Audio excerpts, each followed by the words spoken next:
Larry's introduction, which he carefully instructed me on, is to say, now for something completely different. I think it's important. I am going to talk about something completely different.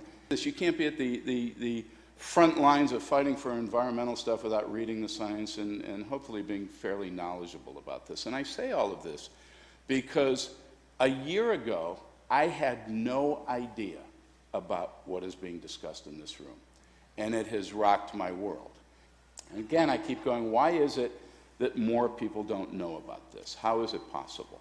So there's no umbrella organization to coalesce the research. Nobody is really truly doing this, or to lead the strategizing of how we're going to create a movement, a real social movement to change the single biggest industry on earth, which is the food industry. There's no organic consumers association to deal with this, and we really need it. So we created something called the Carbon Underground, the logo that you see up here. And I want to talk about what the Carbon Underground is working on today. So I want to talk about how social change happens today, as opposed to the way it happened in the civil rights era or something like that. We've got technology, we've got social media.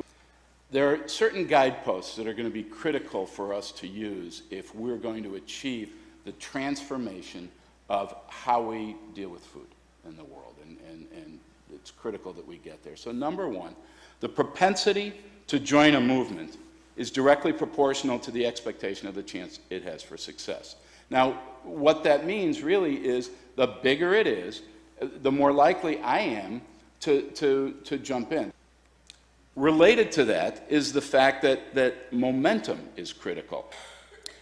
Another really important thing about social change is that we know in America people are not going to work hard to get the information, this room aside. We also know that most people in the world aren't even going to have access to most of the information. So if you really want to create a social movement, you've got to make it very, very simple.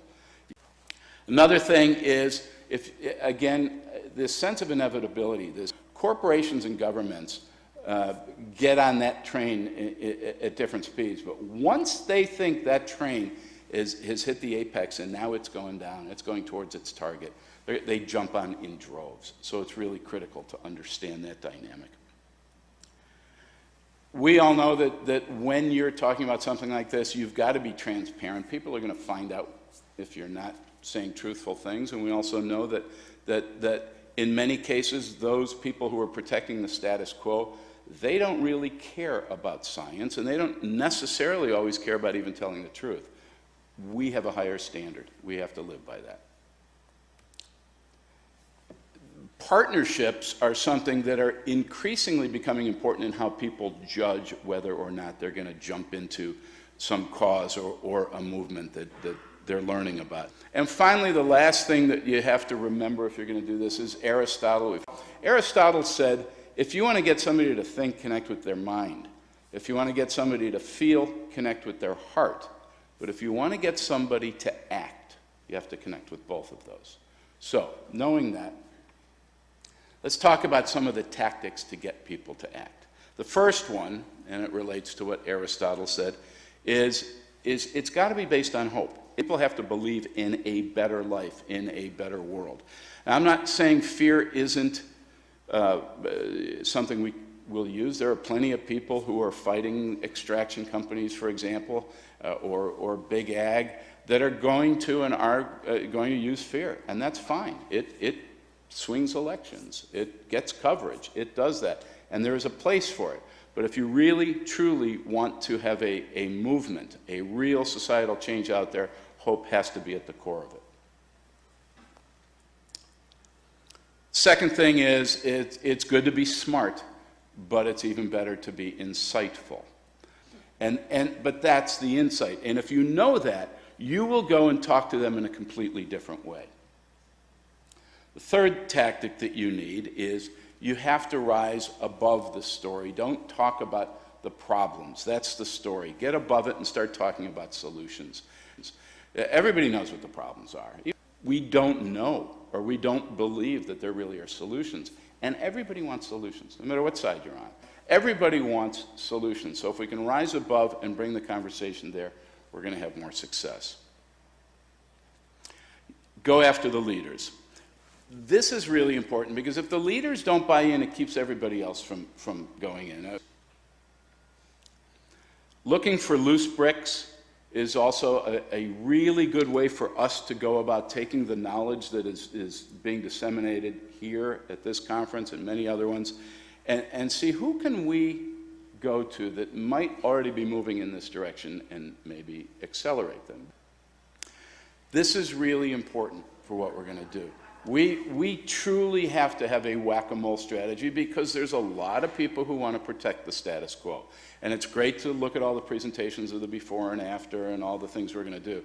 But if we don't get to scale, and there's a lot of people who don't want to get us to scale, we're not going to achieve certainly the climate change reversal elements that we want, or many of the other benefits we're looking at. And we have a lot of ways that we could go about this message if we want to get the funding for the research, if we want to get the funding for the kinds of projects we talked about.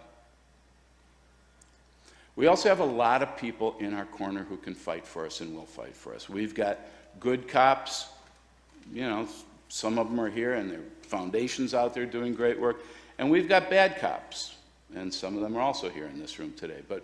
And we need both of those. We've got tons of science-based organizations. We've got faith-based organizations that are already talking about this. Even the Pope has come out and talked about the importance of the soil. So this is not just a public good, this is a corporate good thing, and I think that's really important. Sorry, I'm going quickly because I'm getting... And then the last thing I want to talk about is framing. We've heard a little bit about framing earlier today. Framing is critical.